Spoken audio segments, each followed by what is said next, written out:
नमस्कार बच्चों, आप सभी को नीतीश मैथमेटिक्स में स्वागत है। मैं आप लोग के लिए आज रासायनिक अभिक्रिया और समीकरण लेकर आया हूँ टॉपिक में। तो आज हम लोग सिर्फ पढ़ेंगे रासायनिक अभिक्रिया क्या है, रासायनिक अभिक्रिया के उदाहरण और उसके पहचान। तो यहाँ पर मैं आप लोग को देखिए, सबसे पहले आप लोग का समय का बचत करने के लिए मैंने कहा किया कि पहले से इम्पॉर्टेंट पॉइंट जो है मैंने एनसीईआरटी बुक से कलेक्शन किया और उसकी सारी बातों को मैंने लिख दिया। अब तक जो भी बच्चे वीडियो को देख पा रहे होंगे, तो एक चीज़ मैं आप लोग को क्लियर कर देना चाहता हूँ कि वीडियो को पहले एक ग्रुप में आप लोग शेयर कर दीजिए और अपने व्हाट्सएप स्टेटस पर लगा दीजिए। मैं इसलिए बोल रहा हूँ कि ताकि आप लोग के जो भी साथी हों, इस वीडियो को आगे भी शेयर करने के बाद मैं आप लोग को और भी इम्पॉर्टेंट चीज़ में बताने वाला हूँ। जैसे आप लोग को जो डर होता है कि सर समीकरण आ जाते हैं लेकिन उसको बना नहीं पाते हैं, ऑब्जेक्टिव में लगभग 2 से 3 सवाल पूछ दिए जाते हैं, फिर 5 नंबर का आप लोग का थ्योरी में क्वेश्चन आ जाते हैं, तो उसको कैसे बनाएंगे। जब आप हमारे साथ और चैनल पर जुड़े हैं तो आप इससे डरिए नहीं, ये बहुत ही आसान होता है आप लोग को समीकरण को संतुलित करना। कभी कभी तो ऐसे भी होते हैं कि समीकरण को आप लोग को पूछ दिए जाएंगे कि संतुलित पहले से रहेंगे और पूछ दिए जाएंगे कि किस प्रकार की अभिक्रिया है, इसकी पहचान करें। तो आप लोग को जितना भी समस्या होती है, समस्या ना रहे इसके लिए मैं आप लोग की सारे उपाय कर दिए हैं। और सारे उपाय के साथ मैं एक एक टॉपिक को जो लगभग 10 मिनट 15 मिनट का वीडियो होगा, आप लोग उसको जरूर देखिएगा। मुझे समय नहीं मिल पाने के कारण जो है मैं आप लोग को लाइव क्लासेस करने दे पाता हूँ, लेकिन मैं आप लोग को प्रयास करता हूँ कि चलो मैं जब भी खाली टाइम में रहूँ तो 10 मिनट 20 मिनट का वीडियो अपलोड कर दूँ, जिससे आप लोग का काम हो जाए और अच्छा स्कोर कर पाए। तो चलिए हम देखिए आप लोग के लिए क्या सुविधा लेकर आए हैं। मैंने यहाँ पर लिखा पे टॉपिक में देख पा रहे हैं रासायनिक अभिक्रिया और समीकरण। इसमें आप देख पा रहे हैं कि रासायनिक अभिक्रिया किसे कहते हैं।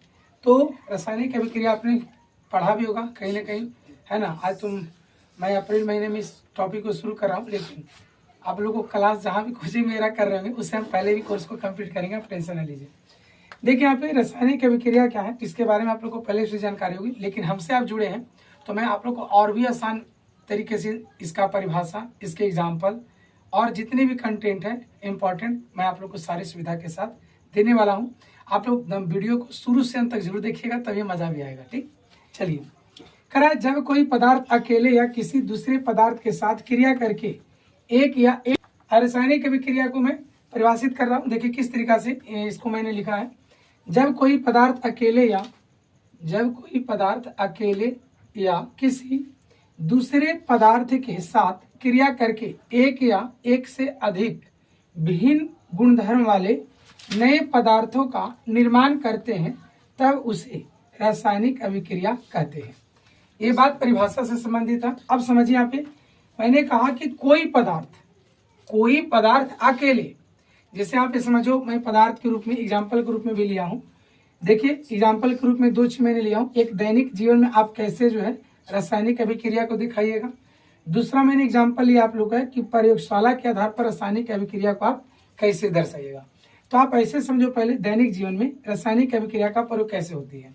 जैसे मैंने कहा लोहे में जंग लगना, आप सबको पता है कि कैसे अभिक्रिया है, लोहे में जंग लगना रासायनिक अभिक्रिया है। तो अगर रासायनिक अभिक्रिया है भी तो इसको आप समीकरण कैसे बना सकते हो। तो मैंने आपको लिख के बताया भी है कि यहाँ लोहा और ऑक्सीजन और जल तीनों अगर मिलेंगे तभी आपका जो है जंग लगेगा।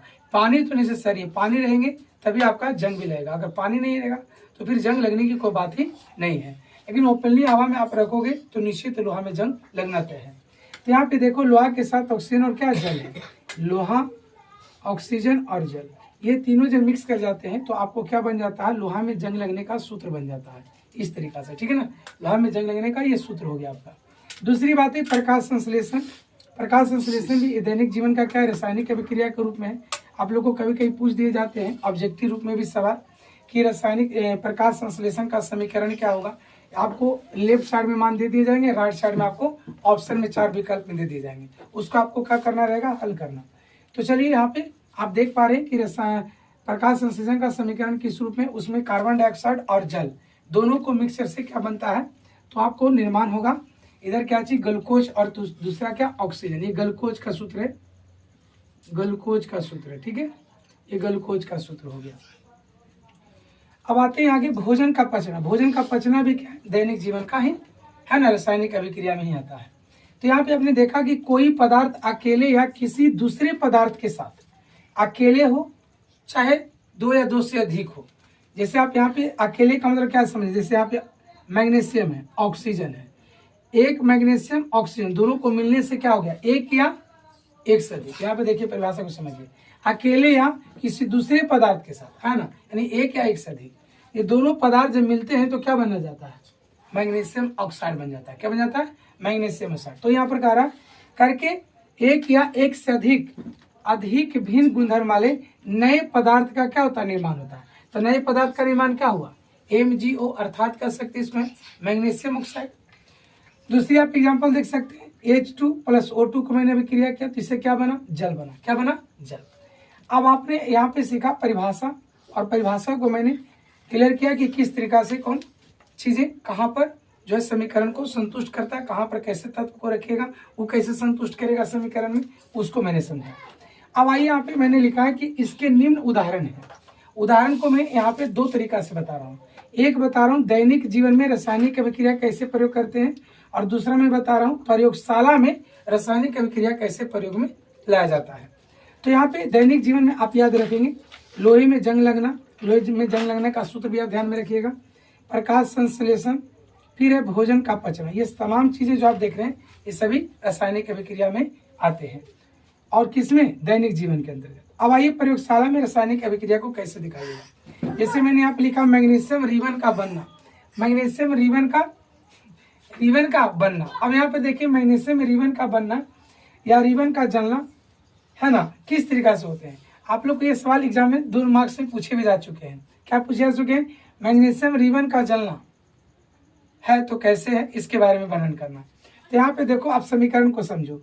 मैग्नीशियम का मतलब कि Mg इसका सूत्र है ना, और जलेगा कब, जो ऑक्सीजन की उपस्थिति होगा। आप ऐसे भी समझो, ऑक्सीजन की उपस्थिति में जलेगा कोई वस्तु। और खोजिएगा कि सर ढेरे मानी हवा वाला चाहिए, गर्मी के टाइम इन्हें के लगा देना बड़का गोल तार लगा के लाइन और कहना कि अब जलो, उस तरीका की बात यहाँ पर नहीं समझना। यहाँ पे बातें कर रहा है कि मैग्नीशियम रिबन का जलना या कोई वस्तु को जलाया जाता है तो वहाँ पर ऑक्सीजन की हल्की उपस्थिति होना जरूरी है, तभी कोई वस्तु जो है धर पाएगा।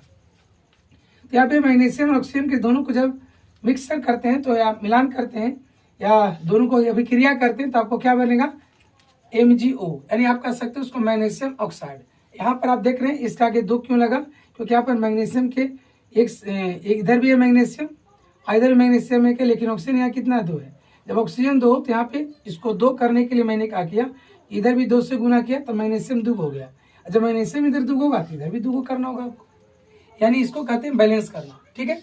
अब एक चीज और समझना, यहाँ पे बहुत सारे बच्चों को ये भी नहीं पता होता है कि सर कहीं की किताबों में जब हम देखते हैं तो एस लगा रहता है, कहीं G लगा रहता है, कहीं L लगा रहता है, ये सब क्या होती है। ये तो बेसिक बात है, आपको समझना भी चाहिए। यहाँ एस का मतलब क्या हुआ, सोलिड, जिसको आप ठोस करते हो। G का मतलब क्या हुआ, गैस, ठीक है ना। कहीं L लिखा रहेगा तो L का मतलब क्या समझना, लिक्विड, जिसको आप लोग द्रव कहते हैं। तो चलिए बातें हमने क्लियर कर दी आपको। अब आइए आगे, हाइड्रोजन और ऑक्सीजन से पानी का बनना। जैसे आप लोग पूछा जाता है कि पानी कैसे बनते हैं, तो आपका उत्तर होना चाहिए एकदम सिंपल में कि हाइड्रोजन और किसको, हाइड्रोजन और ऑक्सीजन को मिलने से बनता है। ठीक है। अब आइए यहाँ पे अब कैसे प्राप्त होता है ये भी जानिए। यहाँ देखिए हाइड्रोजन का जो परमाणु है यहाँ कितना H2 और वहाँ O2, ये दोनों को क्या कीजिएगा, अभिक्रिया कीजिएगा। देखिए मैं यहाँ पे आप लोग को बातें कर रहा था हाइड्रोजन और ऑक्सीजन से पानी का बनना, जिसमें आप ये जानो कि पानी बनता कैसे है। तो आप ध्यान रखना, हाइड्रोजन और ऑक्सीजन को मिलने से उसमें आपको हाइड्रोजन की परमाणु 2 और ऑक्सीजन की परमाणु 2 लेकर चलना, जिसमें आप लोग को हाइड्रोजन गैस के रूप में होता है, ऑक्सीजन भी गैस के रूप में। यहाँ दोनों जो अभिक्रिया करता है तो आपको क्या मिलता है, जल मिलता है। क्या मिलता है, जल। अब देखिए यहाँ पे आप देख पा रहे हो कि हाइड्रोजन के आगे 2 लगा, 2 मैंने इसलिए लगाया, मैंने बैलेंस किया। बैलेंस क्या किया, यहाँ पे देखो ऑक्सीजन की संख्या 2 है ना, यहाँ पर ऑक्सीजन की संख्या 2 है, जबकि यहाँ पर 1 ही है, तो यहाँ पर 2 होना चाहिए ना, 2 होना चाहिए। तो 2 होने के लिए क्या करेंगे आप, 2 होने के लिए आप यहाँ 2 से गुना करेंगे तो हाइड्रोजन की संख्या बढ़ जाएगी, 2 दूनी की 4 हो जाएगा। फिर यहाँ देखो जब हाइड्रोजन की संख्या इधर 4 कर गया तो इधर भी आपको क्या करना होगा, 4 बढ़ाना होगा। तो इसके लिए क्या करेंगे, 2 से यहाँ गुना करेंगे। उसके बाद फिर आप देख पा रहे हो कि ऑक्सीजन 2 था, यहाँ 2 भी बन गया। देखिए यहाँ 2 से इसमें गुना होगा तो आपको हो गया ना ऑक्सीजन 2। अब उसके बाद आप देख पा रहे हैं कि जल का सूत्र जो है क्या मिल गया, H2O मिल गया। अभी नहीं कि आप जल के सूत्र यहाँ पे बोलना शुरू कर दीजिए 2H2O, 2H2O ऐसे करके नहीं, आपको जो जल का सूत्र होता है वही बोलना है, H2O। अब आइए यहाँ पे मैं आपको क्लियर कर दूं कि रासायनिक अभिक्रिया की पहचान आप कैसे कर सकते हैं। जैसे आप जो चीज पढ़ते हैं इसकी पहचान भी होनी चाहिए ना, वो भी पढ़ रहे हैं आप केमिस्ट्री, तो केमिस्ट्री में इसकी पहचान क्या है, ध्यान से देखें। अवस्था में परिवर्तन, अब कई अवस्था में परिवर्तन कैसे हो, जैसे आपने ठोस लिया और हो सकता है वो द्रव बन जाए, या आपने यहाँ पे देखिए मैंने लिखा भी है ठोस का द्रव में बदलना, यानी जैसे मैंने यहाँ पे क्लियर कर दिया आपको कि जैसे ठोस का द्रव में बदलना, जैसे मैं आपको ठोस में बर्फ लिया, ठीक, और बर्फ पिघल करके लिक्विड आपको दे दिया, पानी दे दिया, तो आप कहोगे ना कि सर ये जो है ना परिवर्तन हो गया। तो ये बात यहाँ पर है कि अवस्था में परिवर्तन। दूसरी बात, रंग में परिवर्तन। मैं आपको दो तत्वों के साथ जब अभिक्रिया कर देंगे या कोई दो यौगिकों के साथ अभिक्रिया करेंगे तो वहाँ पर देखिएगा जब अभिक्रिया होती है तो कहीं ना कहीं कलर में भी क्या होते हैं, डिफरेंट आती है। तो यहाँ पे वही बात यहाँ पर है कि रंग में क्या आना, परिवर्तन आना।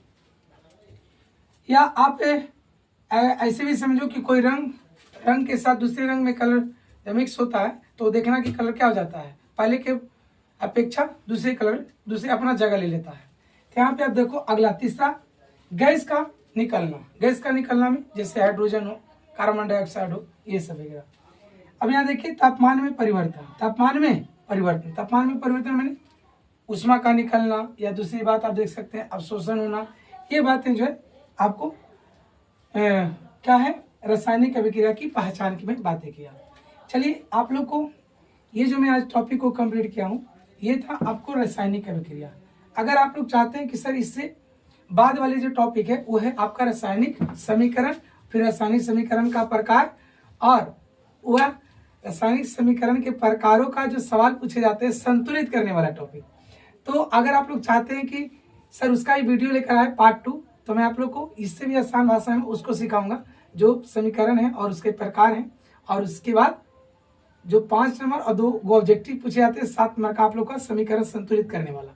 अगर आप चाहते हैं कि उसका क्लास लेकर आए तो पहले आप इस चैनल को क्या कर लीजिए, सब्सक्राइब कर लीजिए, लाइक करें और शेयर कर दें, ठीक है, अपने मित्रों के पास सभी जगह, ताकि मैं आप लोग की क्लास जो है इससे भी दमदार लेकर के मैं आप लोग को समीकरण, रासायनिक समीकरण और समीकरण के प्रकार और उस समीकरण से संबंधित संतुलित करने वाले सवाल लेकर आऊँ।